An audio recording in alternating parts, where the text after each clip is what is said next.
مشت زنی والے گناہ سے بچنے کے لیے چند چیزیں میں آپ کی خدمت میں ذکر کرتا ہوں۔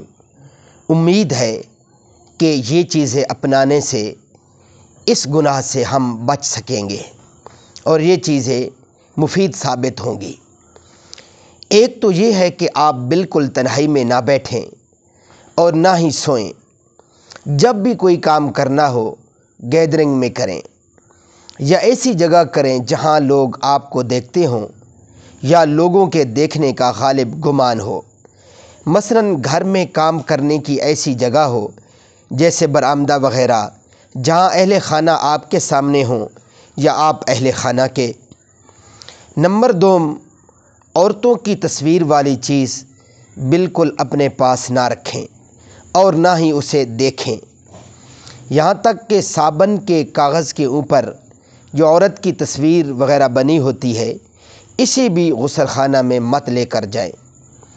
یا تو اس کا چہرہ کسی چیز سے، پنسل وغیرہ سے مسح کر دیں یا کاغذ کو پھاڑ دیجیے۔ نمبر 3، گندے خیالات سے بچیں۔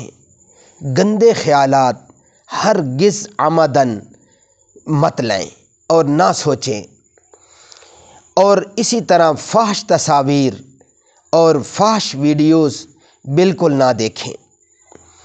اور چوتھا طریقہ جو آپ صلی اللہ علیہ وسلم کا فرمان مبارک ہے کہ لوگوں، شادی کی طاقت رکھتے ہو تو شادی کرو، نہیں کر سکتے تو پھر مسلسل روزے رکھو۔